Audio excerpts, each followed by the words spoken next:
Hello students, my name is Manish. आज मैं लेकर आया हूँ पाक्षिक मूल्यांकन माह अक्टूबर कक्षा 10वीं विषय विज्ञान का पूरा सॉल्यूशन। तो स्टूडेंट वीडियो को स्किप ना करें, इस वीडियो में सारे क्वेश्चन का सॉल्यूशन मिलने वाला है। चैनल को सब्सक्राइब नहीं किए तो चैनल को सब्सक्राइब कर लीजिए, बेल घंटी आइकॉन को भी प्रेस कर दीजिए। इसका पीडीएफ टेलीग्राम चैनल से डाउनलोड करें, डाउनलोड का लिंक डिस्क्रिप्शन पर मिल जाएगा।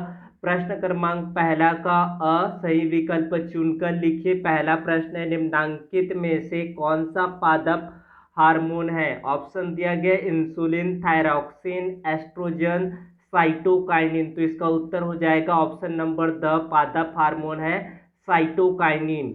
कैल्शियम सिलिकेट क्या होता है? मिश्र धातु, गैंग, धातुमल, गालक। तो इसका सही उत्तर होगा धातुमल होता है। कैल्शियम सिलिकेट को धातुमल कहते हैं। समतल दर्पण से 3 सेंटीमीटर की दूरी पर हो तो वस्तु का प्रतिबिंब वस्तु की दूरी से होगी।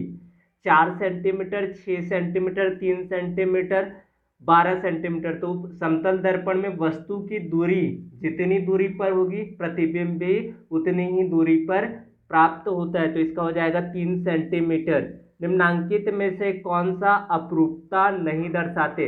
निम्नलिखित में कौन सा अपरूपता को नहीं प्रदर्शित करते हैं? ऑप्शन दिया गया sodium, oxygen, sulphur, phosphorus. Oxygen, sulphur, phosphorus अपरूपता को प्रदर्शित करते हैं।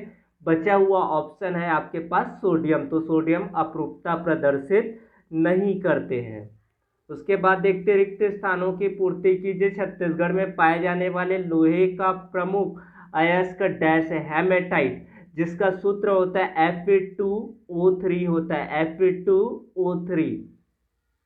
अपवर्तन के दूसरे नियम को डैश नियम के नाम से जाना जाता है, इसको स्नेल का नियम भी कहते हैं। इसको कौन सा नियम कहते हैं? स्नेल का नियम कहते हैं। दानेदार जिंक की तनु अम्ल तथा क्षार से क्रिया द्वारा कौन सा गैस प्राप्त होता है? हाइड्रोजन गैस प्राप्त होता है, H2 गैस प्राप्त होती है। अयस्क को वायु की अनुपस्थिति में उसके गलनांक से कम ताप पर गर्म करने की प्रक्रिया को क्या कहते हैं?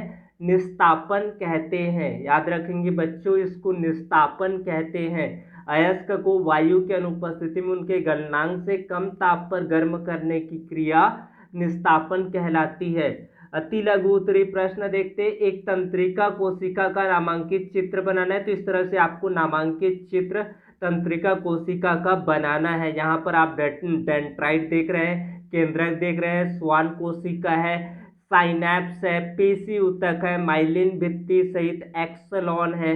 तो इस तरह से आपको चित्र बना लेना है। अ और ब दोनों ही तंत्रिका कोशिका का नामांकित चित्र के अंतर्गत आता है। उसके बाद रासायनिक अभिक्रिया के लिए संतुलित समीकरण दीजिए। सोडियम की ऑक्सीजन से क्रिया और कैल्शियम कार्बोनेट को गर्म करने पर होने वाली अभिक्रिया को आपको बताना है। क्या बनता है?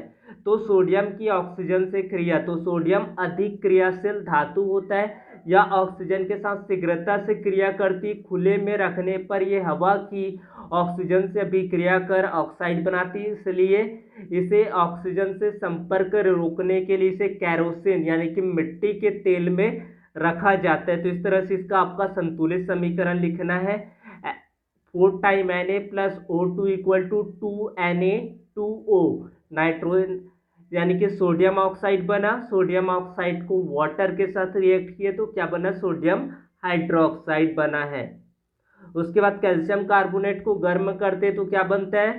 Calcium oxide plus CO2 carbon dioxide. Calcium carbonate को गर्म करने पर वह अनबुझा चूना कैल्शियम ऑक्साइड तथा CO2 में परिवर्तित हो जाता है। इस तरह से आपको लिखना है। परावर्तन क्या होता है? ये प्रकाश की घटना से लिया गया है।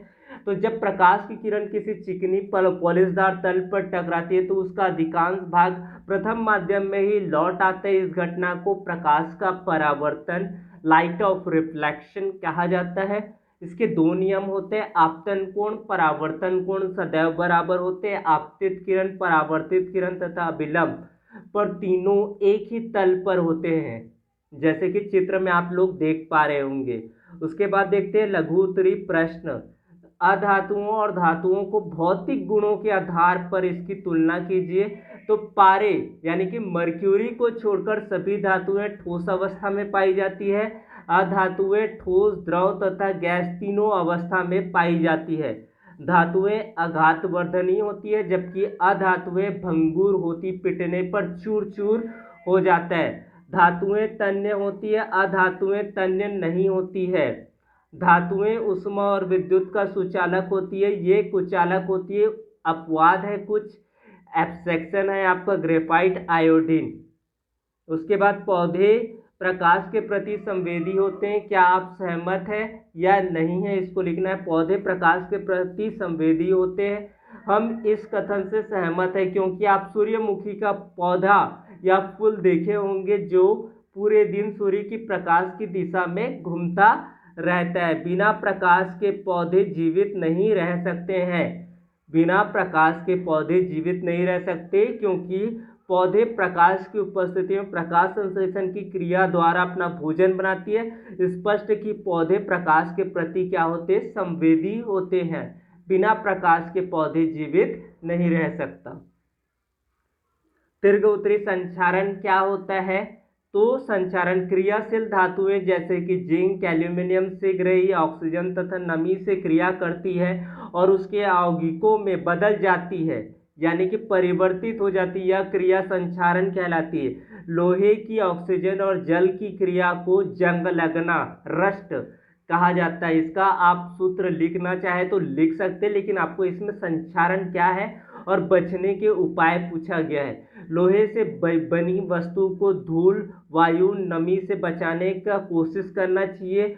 पॉलिश पेंटिंग करके रखना चाहिए। साथ ही हो सके तो ग्रीस लगा कर रखे, पॉलीथीन से ढक कर रखना चाहिए। गैल्वेनाइजेशन यानी कि विद्युत लेपन करना चाहिए। हवा में खुला छोड़ने पर धातुओं की चमक कम क्यों हो जाती है, तो हवा में खुला छोड़ने पर कुछ धातुओं की पृष्ठ पर ऑक्साइड की परत बन जाने के कारण उसकी चमक दिखाई नहीं देती या चमक कम हो जाती है। एवं हवा में खुला छोड़ने पर कुछ धातु में जंग संचारण होने लगती है, इस वजह से धातुओं की चमक कम हो जाती है। तो संचारण है और इसमें आपका क्या हो जाता है, ऑक्साइड का परत बन जाता है।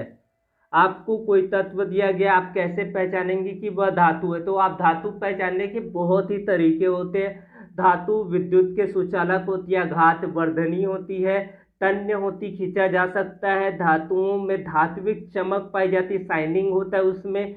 धातुओं को पिघलाकर तार बनाया जा सकते हैं। तो इस तरह से आप धातु को पहचान सकते हैं।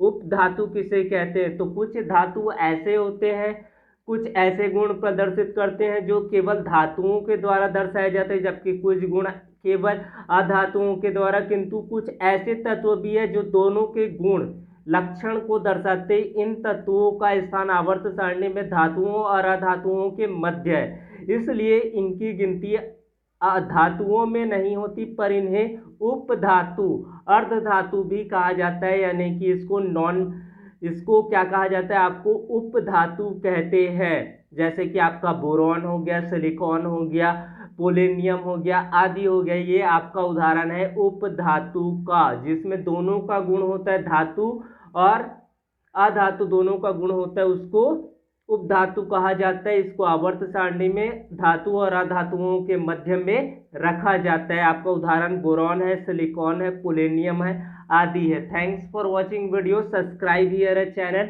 असाइनमेंट के सभी वीडियो इस चैनल के थ्रू आप लोगों को मिलता रहेगा। Thank you.